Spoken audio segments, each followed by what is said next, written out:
So my name is Anja Kirchhof, and the presentation today is called CVs and Applications for Women Returners. And I'm part of the Making Work team, and the organization I'm working for is the Challenges Group. So the Challenges Group is a group of social enterprises, and our mission is to maximize enterprise potential to deliver extraordinary impact. And our area or our department within the Challenges Group is for learning and leadership, and we provide training to support organizations to be better managers and leaders so that the organization can work to their best and get the most out of their team and get the most out of the organization. I'm part of the Making Work team, as I said, and we provide employability training for women returning to work after a career break.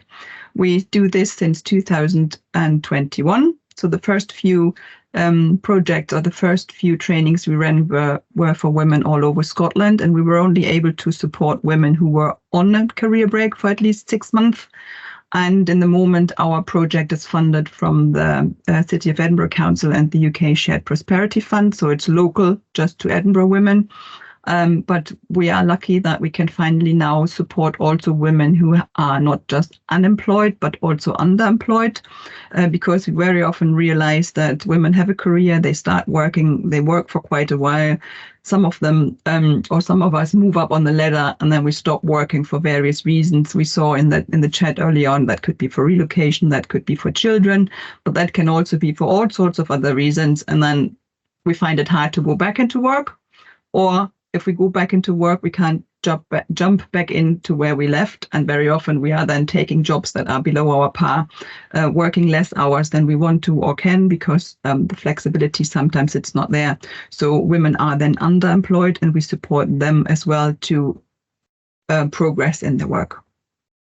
So a couple of words about myself. My name is Anja Kirchhof. As you can probably see from the name and probably hear, I'm native German, and I started my career in a German research organization, working in research projects, as well as providing support to all my team colleagues about data evaluation and data analysis. I was also the one doing all the outreach work, organizing an annual conference, doing all the web content, being in touch with press and journalists and our PR department, and providing them with content so we can talk about all our fabulous work. So I had quite a varied job role, which I kind of enjoyed, but I also always thought I need to choose one of them. I need to either be a researcher or a marketing person or a conference manager or a publisher, because I was looking into all the study, providing all the, or creating all the studies that we published. So I thought I had to choose. And when I was at the point about to make the decision, but not quite sure what to do next, my partner got the offer to move to Edinburgh for a year or two to take up a job at the Edinburgh University. And I said, well, that's great. Let's do that then. That sounds good. Edinburgh is a nice city, so I'll join you. We'll move to Edinburgh for a year or two. And that's the time I'll take off and make up my mind what I'm going to do, which of these paths I'm going to step into. That was 2006. So you can all do the maths. It's not just 1 year or two that I spent in Edinburgh. I'm still here. I love it. I'm now mum of a teenager, and that in combination led to a 15-year career break. So I was out of work until 2020 when the pandemic hit, and I thought, well, I really want to go back into work, but how on earth am I going to do that? I don't know where to start. And in 2021 was the Making Work pilot, and I joined back in. And I learned a lot about CVs and applications. I'll come to that in a minute. That's why I'm here and what I'm talking about. So I then joined the Making Work team and became one of the ones who's running the team now. So I started out as a participant, and I'm now sitting on the other side providing training to women who want to return to work. Talking about CVs and applications, I thought when I joined the Making Work program that the CV session would be the most important one, because how on earth do I write a CV? How on earth do I talk about a 15 years career break? And if only someone would write me CV, then I could take that CV and send it out 100 times and I'll find a job. It's not that easy, and that's why we do have the session, and that's why we are going to talk about this here. So when I had the session, I was a little bit disappointed that I didn't get a master CV where I just had to fill in my details and then send it out, because I learned that you have to do a little bit more than that. So there's not just one CV and you use that one and send it out several times. You really have to adapt it, and you really have to think about a couple of things before you get to the point to write the CV, and that's what we're going to touch on today as well. So we've got about half an hour, and I will run through a couple of slides. If you have questions, put them in the chat and I'll come back to that later, and then we can hopefully answer them. So what are we talking about today? There are 4 main areas that I want to cover. The first thing is talking about skills, because knowing your skills is key for all the steps that follow in your application then. We then want to turn it a little bit around, not thinking about what do I have to bring, but rather what is an employer looking for, or what is a recruiter looking for. And then we go into what most of you are probably most interested in, thinking about the CV, and we touch on the key points. And we very briefly will also talk about interviews, and then I'll round it up. So why do we start with skills? Knowing your skills is the key for everything what comes then. That's the key to unlock your job potential. So if you have been out of work for a while, or if you want to change career, move from one area or from one sector to another, then it's really important that you first of all look into your skills. So the first step is, or why is it important? The keys are the first tool to enable you to figure out what actually your next career steps are. What kind of roles can you do? What are you suitable for, in the sense? So what do you have to bring? And with all these things you have to bring, what kind of roles are the ones that you can take? For those of you who have only been out of work for a short time and who want to go back into where they were, and they just need a little bit of help to get there and prepare the CV to get back into there, you don't need to have the first 2 steps to figure out what roles are suitable for you, but you still need to think about your skills, because they are what determines whether a particular role is actually the right one for you. So if you look at the job descriptions, they always ask for certain criteria, and that's where it's important that you know yourself, that you're aware of all your skills, and that you then also can talk about them. But we'll cover that in the next few minutes. So again, if you think about all these the job specifications, you see them, you have a look at them, what do they ask for, and then you look at your own skills and see where that matches. And that in general helps you if you want to switch career, if you come out of one sector, or if you've done a certain job before. What have you learned? What skills did you develop over the last 5, 10, 20 years maybe? And how can you use them for new roles? So in the first step, that might help you opening your mind up to things that you've probably not considered before, jobs that you can probably do with the things you have to give. But it also then in the next step helps you narrowing down what actually works for you. If you thought you can only apply for this and that job, and then you see you can actually apply for 5 or 6 or 10 different roles, then you really have to narrow it down and make your decision. What do you want to do? Where do you want to go? And look at the skills you have to offer and see whether they all match more or less to what's been asked for.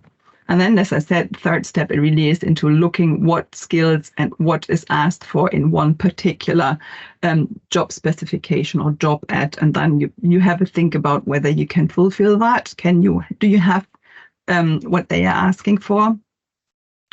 So you really need to think about the skills. They are your starting point. I think there is a lot of information out there about the job specifications. When can you apply for a job, or when can you not apply for a job? There are 2 things to say. One thing is you need to have the skills they ask for in the job specification. If they ask for 3 things, you have to have these 3 things, because if you don't have, it's very likely that the other 10 people who apply for the same job have all these 3 things that are asked for. Or let's say 5 skills. Usually, if you look into the essential criteria or in the skills they really ask for, they are just 3 to 5 points, and you need to be able to cover them. There is the saying that men apply for a job if they only fit 50-60% of the job description, while women only apply if they fit at least 90%, if not all 100% of these things. I mean, you really need to take it with a pinch of salt. A job description usually covers a full page, if not longer. And you need to cover at least the absolute main criteria and the essential criteria. Or if there are only 3 or 5 criteria, you need to be able to cover them. But if you look at all the rest in the job description, we very often say job description is kind of a wish list. They ask for a lot and a lot and a lot of things. And you don't need to be able to cover them all in absolute detail, but you need to fit in at least the most important 2, 3, 5 criteria. Also, what I always realize when we have these sessions within our Making Work training, very often we women think we don't have the skills, but when we think about it properly, we do have them. So if you think about all the work you've done before, all the experience, all the things you have done, the individual tasks, all the skills you used, if you really think about them, you will figure out that you do have a lot of skills to offer, and that then you can use to move on. So really, if you've not done this work, thinking about your skills and really honing it down to what you have to offer, then really is the thing that you need to do first, to do the reflective work, to think about what do I have to offer and what can I bring to someone when I apply for a job. So that's why we always start at the skills. That's the first step to do before you can start writing your application, before you can start tailoring your CV. You really need to think about what do you have to offer, what skills do you have, and they then will help you finding out what your next steps are and finding that one particular role you want to apply for. So I mentioned skills. What are they actually? So we divided it, first of all, in 2 parts. They are the hard skills. So that's things, they are job specific. They are techniques and knowledge that you learned at school or in training. So that could be language skills. So I'm bilingual. I speak English. I speak German. That's a language skill. That's something I learned. Computer skills, and these computer skills can be related to software skills. So you know how to use Microsoft, you know how to use an Excel spreadsheet and how to work in the cells, or you're really good in using other software programs that could be in the finance department. You know how to operate Xero and things like that. So that's computer skills. They are hard skills that you learned. Other things can be data analysis, project management, marketing. So this is between knowledge and skills, but that goes in this area. You've got these particular skills, you've learned them, and you've been trained in things. The soft skills are more the interpersonal skills, so characteristics you developed throughout life and not necessarily related to specific knowledge or tasks. And that can be everything from communication skills, problem-solving skills, being good in teamwork, having analytical skills, creativity, empathy, and leadership. So I want to pick on 2 things here. If you look on the left-hand side, data analysis is mentioned here as a hard skill, and analytic skills is mentioned as a soft skill. So data analysis means that you can use certain things, or you know certain models or softwares to analyze data, and that's the hard skill. But you have analytical skills in general and can unpick things and look at things from the top and take things apart and work out where the problem is. That's analytical skills. So that's more a soft skill. And why do we talk about that? And why do I'm particular about that? So when we talk about transferable skills, then that's what you can use in any kind of sector. So when you are trained in data analysis, then that is really depending on your hard skills, but your analytical skills, your soft skills, you can use in all sorts of roles and for all sorts of things and use them in different roles and sectors. And the transferable skills are all your soft skills, and they are also some of the hard skills, because your marketing skills you can use no matter whether you're in the banking sector or whether you're working in the third sector or whether you're working in the health sector. That doesn't make a difference, but it really is very often about your soft skills and things that you have and that you can transfer from one role to the other, and from one job to the other, and from one role to the other. Just as an example, if you think of a teacher, they've got a lot of soft skills. They've got communication skills. They've got problem solving skills. They've got presentation skills. These skills can also be used in all sorts of different other settings. So if you go into an office job, if you're an office manager, if you manage to manage a classroom, then you also should be able to manage an office in the sense. And if you would want to do this move from one area to the other, you really look into your skills and have a think about what you have to offer and how you use these skills to then present them and apply for the next role and says, I've got the experience, I can manage people, I can solve problems, I can come up with a solution on the spot if something arises, and that's you can also use in a different setting. So what I just started also is to talk about how to describe skills. We'll come to that in the next point. So when you think about transferable skills, they are personal to you. So if I asked all those 15 of you in the room to give me your 5 top skills, it's very unlikely that they are all the same across all 15 of you. So you have all different skill sets. And what's even more important, you all develop them in a different way. So it really is about talking about your skills and how you develop them and how you prove them and how you use them. And that's the next step that you need when you think about preparing your application. How can you describe the skills? How did you develop them? And how would you use them in action, so to say? So that's the next point.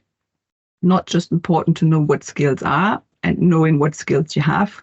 It's also really important to be able to describe your skills. The STAR method, lots of you probably have heard about it. This is the main tool that you need to think about and get your head around and use that when you write your applications, or even more important, when you're later on in an interview stage. So use the STAR method. Talk about the situation you were in, a task you were given, or a problem that you had to solve, a responsibility. And then the action or the approach. How did you solve that problem? How did you tackle that? And what was the result? And then sometimes, especially when you are in an interview later on, you would be asked to reflect on that. Did it work well? Did it not work well? What would you do better in the next time?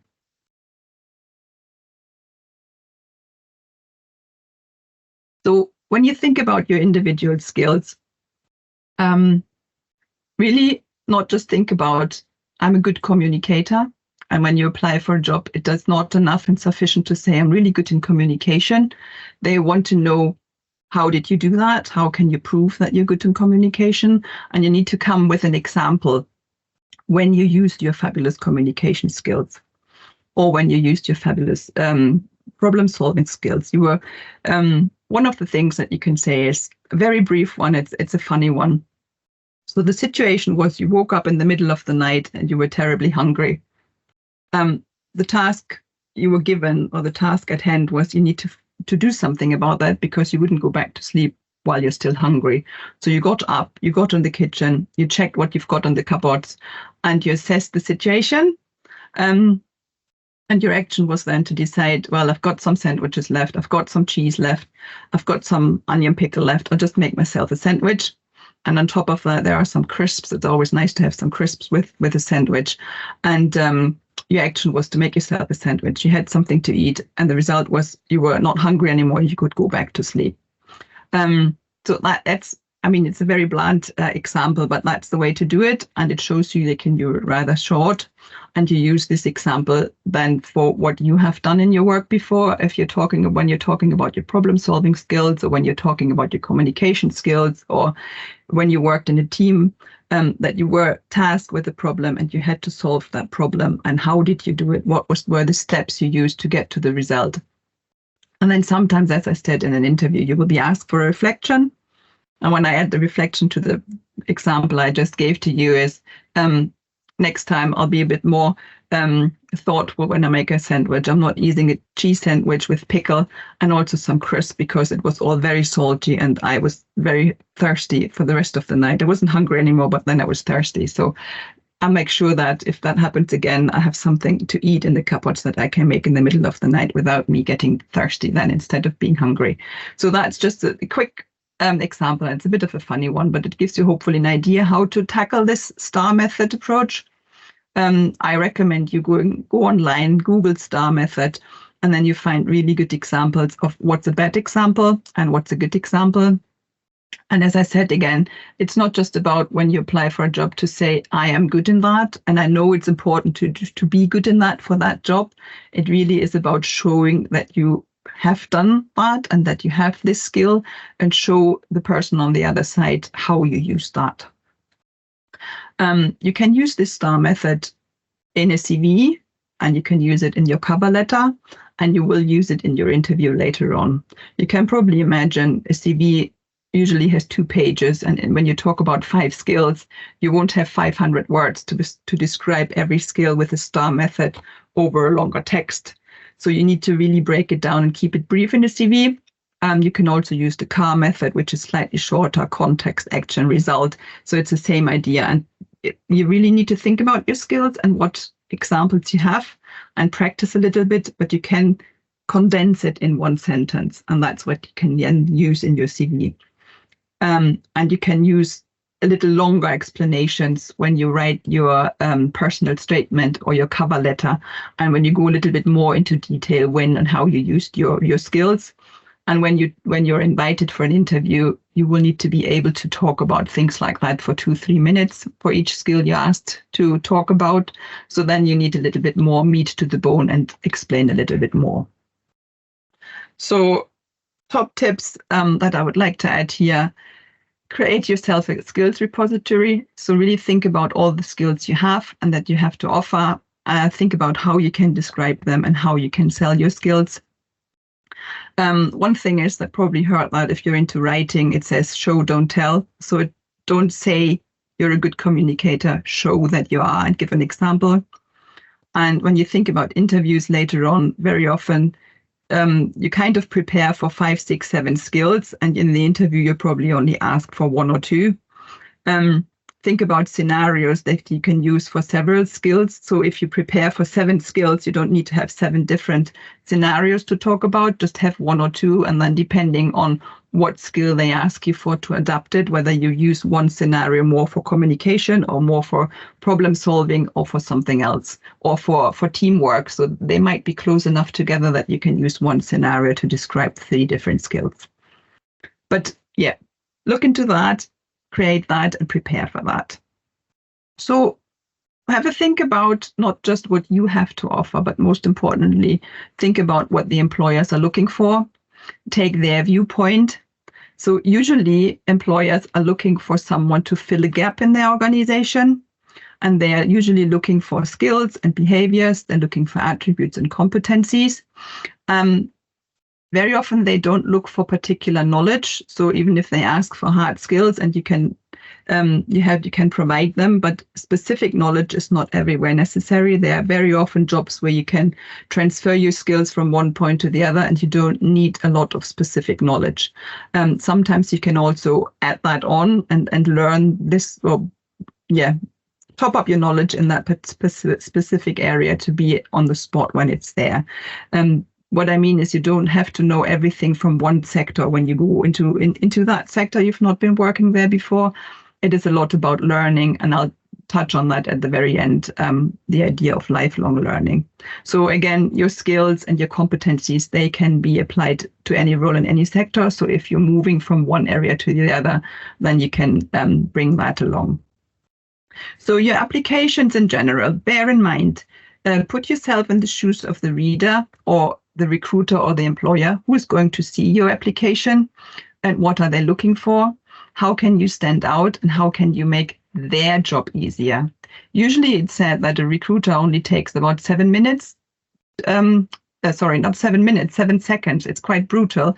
They only take 7 seconds on an application or a CV to decide whether to put it on the no pile. So when you write your application, you need to make sure that within the first 7 or 10 seconds, the person sees, okay, she's got that one, and then spend more time on reading it and then making a decision whether that application goes to the yes or maybe pile. So really make sure that the most important things are easy to spot, and these are very often the skills, the essential criteria. Make sure they are visible and really jump out to the recruiter. So you need to answer their questions. If they look for someone and they ask for certain things, then make sure that they can find these certain things in your application. Think about the combination of what you hand in for your application. So you've got the CV, that's one part, and see that kind of as a map. So that points out the things where you have been before. And then you take your application form or the personal statement or the cover letter, so the one with a longer text.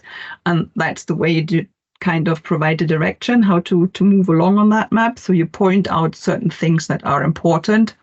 So if you worked in 5 or 6 different jobs before, listing them all, that's the map. That's where you have been, and using the cover letter or the statement to point out that in that job you did this and that's the skill that the recruiter is asking for. Or you show out that you have the knowledge or experience they are asking for if they do, and things like that. So use these two things in combination. When you think about your skills, some of you, especially when you're moving careers, are not following a linear career path. So your transferable skills are the most important things that get you into the next job. So keep that in mind. And then we always say, don't spray and pray. So sending out applications is not a numbers game. It doesn't mean if you send 50 applications, you get 10 interviews. And it doesn't mean if you get 10 interviews, you get at least 3 job offers. Applications really need to be adapted to every single job specification. So just having one CV and sending that one out, and then writing a cover letter, as I used to do 30 years ago. Please see attached my CV. I'm really interested in your job. It sounds great. Please let me know. I'm free. I'm available for interview, and I'm interested in speaking to you. That doesn't tell anything about myself. So really think about what you can bring across about yourself in the CV and in the cover letter or in the personal statement that makes the recruiter think about, oh, this person can really fill my gap. This person really has got everything I need. So before you actually start writing your CV and your cover letter, keep a couple of things in your mind. Look at the person's specification, at the job specification in that advertisement. Think about the skills you have and check whether they are aligned to the skills that are required. Then think about how you have demonstrated these skills. So how can you show them what you have, and do you actually really fit? Is that really the right role for you? You should also probably find out something about the organization, their culture, their vision. Does that also align with you? Is that really an organization you want to work for? Find out what you can about them before you apply for them. If you're looking for flexibility, do they mention flexibility? If you're looking for something that's close to your heart, do they really have that? If you have got certain values, do they have them? Can you find out something about how they work? Is it an organization where you know someone who's also working there and you can find out about how are people treated in that organization?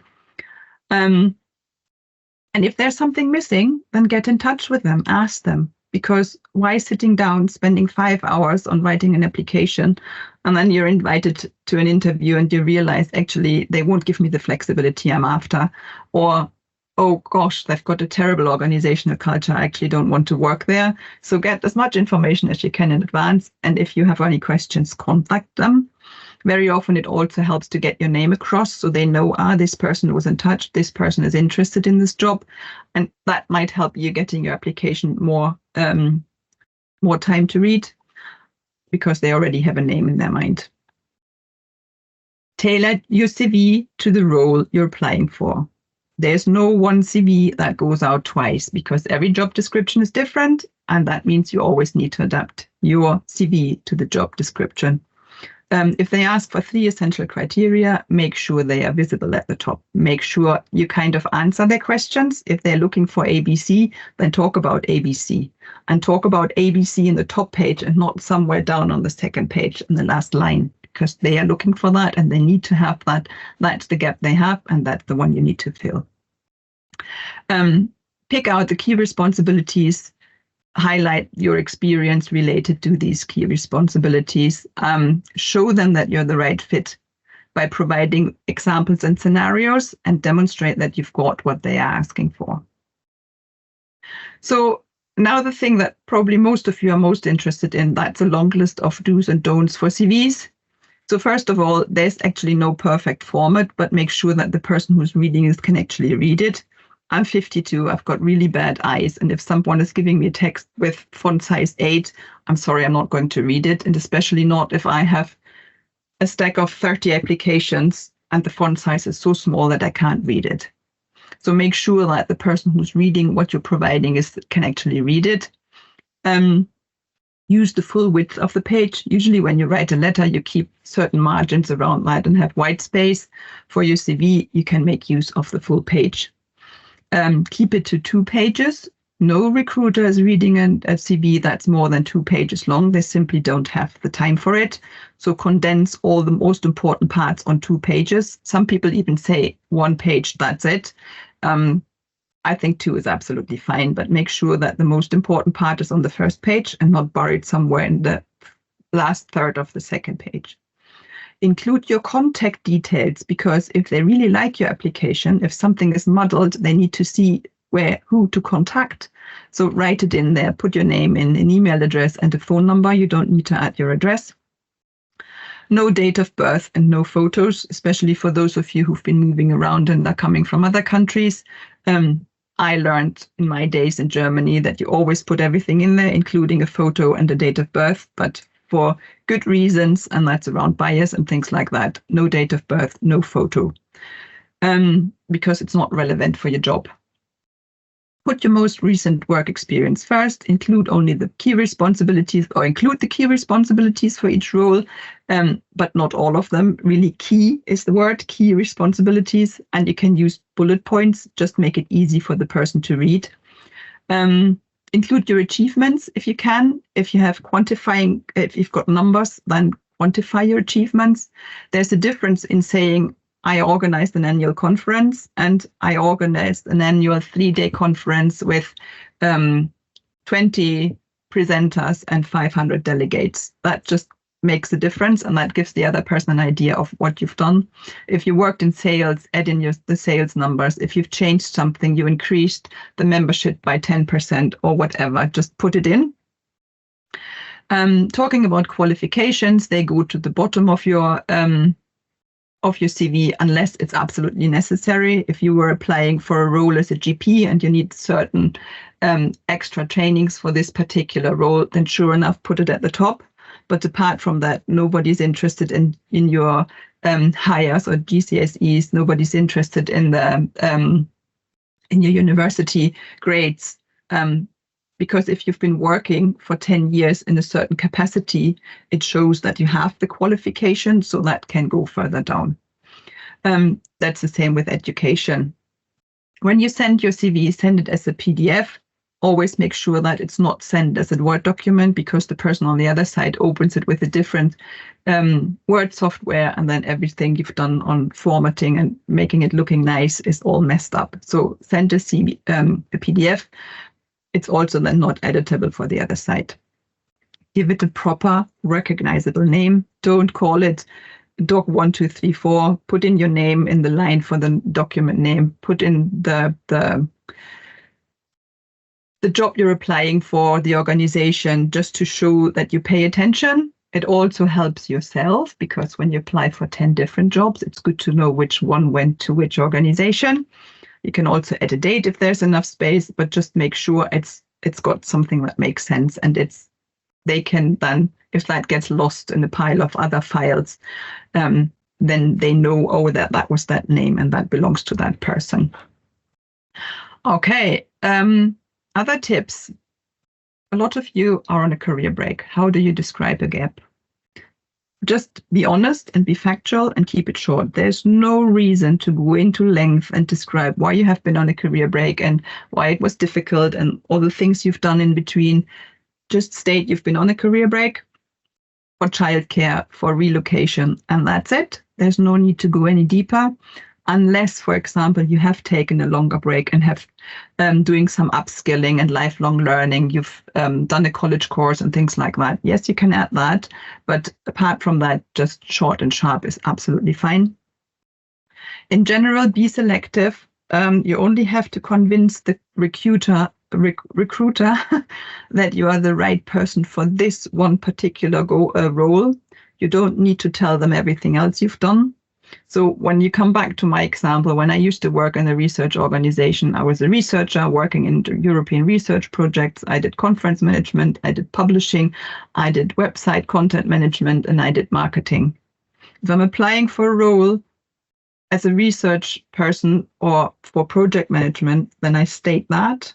And the rest probably is just also project management. The conference then was project management. And the other ones I don't need to talk about. And vice versa. If I apply for a marketing job, then I don't need to go into detail of all the other things I've done. Because when I apply for a marketing role, they only need to know about my competencies and skills in marketing and not everything else. Think about carefully what you put into that and make sure that the reader, the recruiter, can actually see what you've done.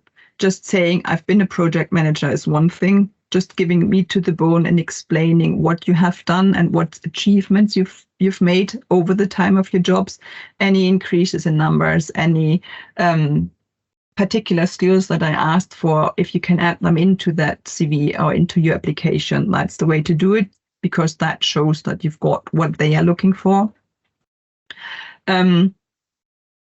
CVs have the pros and cons. They are good. They give an overview.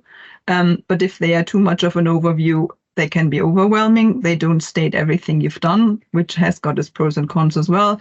Just make sure that you're clear and that you only give to the person who's reading it the things that they are looking for, and make sure that you answer their questions in the sense, if they ask for 3 skills, then just make sure you only show these 3 skills and not everything else. I mean, you're all fabulous. You've all got lots of skills, and I'm sure about that, but they only need to fill one certain gap, and you need to make sure that you show that you can fill that gap and not all the other things that you can do on top. That's good that you have it, but there's a place for it to talk about that, but not in the CV and in your first contact point. The CV has got one job, and that's getting you into the interview. And that's what we're talking about now. What is an interview? An interview is always a two-way conversation with a purpose. That means you have a purpose and you want to find out whether this is the right role for you and whether this is the right organization for you. The purpose for the interview, for the recruiter, for the employer, whoever it is that's going to sit there, they want to find out whether you are the right person for this role, whether you would fit in the team. And really think about that. There is a balance. Yes, they've got the job you want to have, but also, do you really want to work there? You need to find out, and you need to answer these questions, because even if you can show them that you are the right person for the job, and you come out of that meeting and think, oh, they are all a bit funny here. I don't like the way they talk to each other. Or that guy is supposed to meet by, he or she is supposed to meet by boss. I don't like that person. And I can't imagine working with that person 20 hours a week. That's okay. Because if you still go in and do that job, you'll be very miserable, most likely. So really see that as a balancing, and talking to them on eye level. You both need to find out whether this works. It's not just them having the magic job that you want to have. So really put yourself a little bit higher up and really think about what you want to get out of that interview as well. So two-way conversation. And how do you do that? You ask questions. So they will ask you a lot of questions because they want to know you. They want to get to know you and make sure that you are the right person for the job. And also it is your right to ask a lot of questions. Make sure that they have to offer what you're after. If you're after flexible working, if you're after personal development, and all these things, you need to ask them at first, because if you just sign a contract and then 3 weeks in, 8 weeks in, you realize it doesn't work out, then it's a waste of time and energy for you. It's incredibly frustrating, and it's also frustrating for the other side. Key tips for the interviews: prepare, prepare, prepare. When in life do you have the chance to talk about yourself for 45 minutes? Not very often. Use this time and prepare for that. Look at the skills that the role requires and do your self-reflection. What skills do you have? Think of the examples that can demonstrate that you have everything they're looking for, and prepare that. You've got these 45 minutes or an hour, and in this time you have to convince them that you fill in their gap, that you fit in their gap. And the best way is to prepare for that. Really think about what questions might they ask. And what do I have to bring to this role? And make sure that you can explain that. Again, it's not enough to say, I've got communication skills. They want to know when you use them and how you use them. And that's your way to show them that you've got what they are looking for. Look also at the organization. What appeals to you? Why is this organization important for you? Why do you want to work there? You want to find out what culture, values, the business, what's going on in their organization recently. Is there any news, things like that? And why do you want to be part of that organization? Also have a little bit of an awareness of what's going on around that. On the sector, were there any news of that recently? What's happening in the economy related to that work and things like that. Just be open in a way. You don't need to know everything, but if the week before your interview something was in the news about that particular organization or the competitor or in that sector, you should at least be aware of that. Try to imagine yourself in the role. How would you get the job done? Because that's very often one of the questions they ask. So have a think about that and make sure that you have to say something. One of the questions they very often start an interview, tell us a little bit about yourself. Obviously, they're not asking about your 10 children and your 15 hobbies. They want to know how you can solve their problem and how you fit into that. So have a think about how you can present yourself as their new employee. And that's for them, it's the icebreaker. It should also be for you, but it's easier when you think about that before you go in the interview rather than being asked the question and think, I'm a 52-year-old woman, I'm German, and I've got no idea what to say here. So really think about what might come in the questions and prepare for that. Also, don't forget your passion and be honest and show really why you want that and why it's important for you. It's fair enough that money is one point. You want to have the job because you have to pay the bills. But if you choose to apply for an organization, very often there's more to it. And just tell them what's more to it and why you want to have that job. So at the very end, a couple of things that are also to bear in mind. It's one thing is about lifelong learning. I said at the very start, very often they don't in particular look for knowledge. And very often you can top up your knowledge to have it at the right level for the right job. So you don't need to know everything. But whatever you do, and you've probably realized that over the last 20 years, things never stand still. And so you kind of can't afford to stand still all the time. That doesn't mean that you have to do every course and everything that comes across in your sector or the job that you want to do. But it's more about being aware that things change and that you need to have that mindset of lifelong learning. So that whatever comes, you can adapt to that. You can learn new things.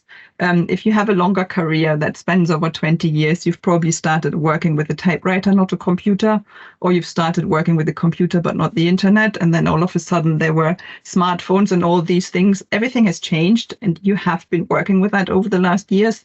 So keep that in your mind and adapt that mindset of lifelong learning so you keep up with things that are coming and adapt to that.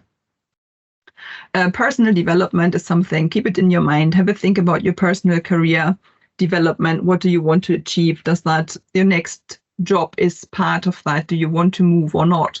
Just keep that in mind and be open to yourself and open to possibilities, and that then might open up other possibilities along the line. Applying for new jobs and moving and applying for jobs after a career break. It's not easy. It can be very stressful. Just have a think about it and take it as a step on a learning curve. If the first 10 applications don't work, take a step back, look at what you did, and then start again. It's not you, or it's not that nobody wants you.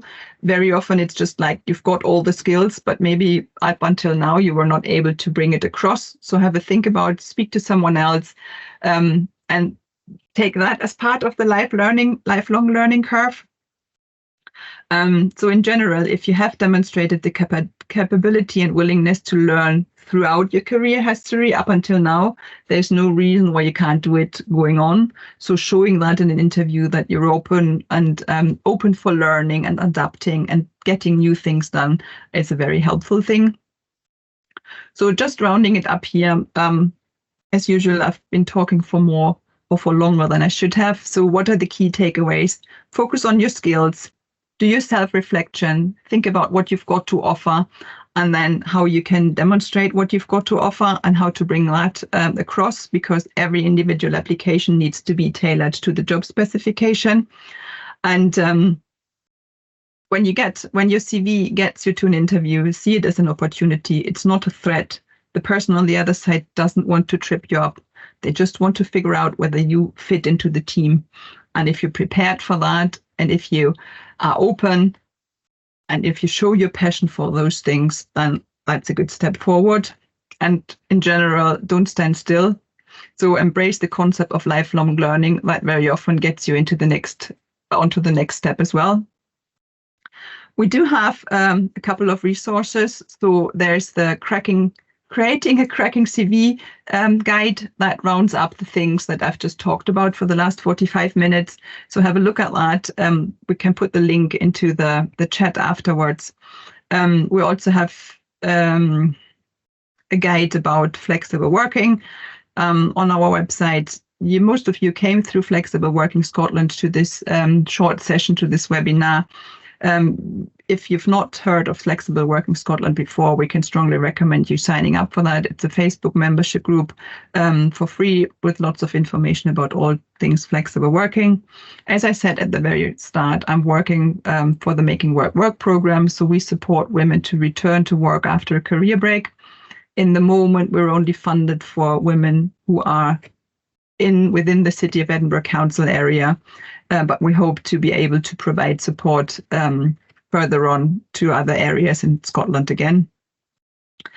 Thank you for listening. Thanks for your time. I hope I could help you with a couple of things. We've got another 10 minutes or so for questions and answers. I'll be available for that. On this page, you see a QR code. It would be fabulous if you could give us some feedback to today's session, so we can improve them and create something similar to different subjects. If you tick some of the boxes, just have a look. I think we will send out this information afterwards via email again. Yeah, and if you've got any more questions, there's the website Making Work for you to find some more, and also the Flexible Working Scotland page.